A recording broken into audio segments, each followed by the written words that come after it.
ভদ্রভাবে কাউকে কোনো কিছু করতে সুপারিশ করা অর্থে বা ভদ্রভাবে কাউকে কোনো কিছু রিকোয়েস্ট করে বলা অর্থে আমরা অনেক বাক্যই অনেক সময় বলে থাকি।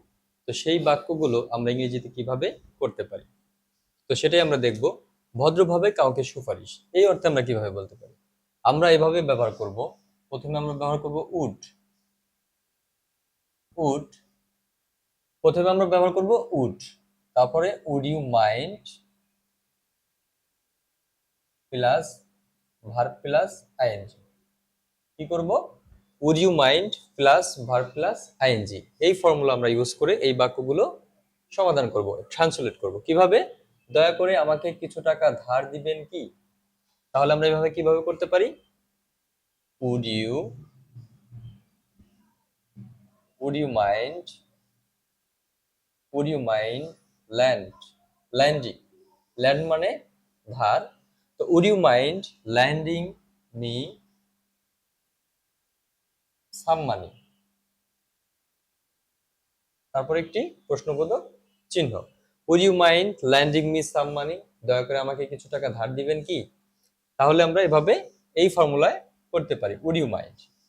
তারপরে আমাকে এক গ্লাস পানি দিবেন কি, বা আমাকে এক গ্লাস পানি দিবেন, এরকম একটা প্রশ্ন করছে। তাহলে আমরা কিভাবে করবো? Similarly would you mind would you mind giving me would you mind giving me a glass of water.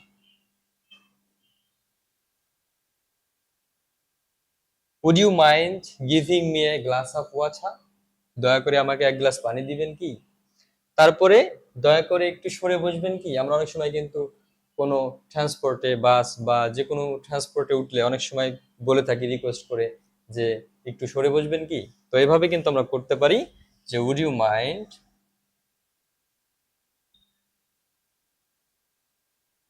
Would you mind moving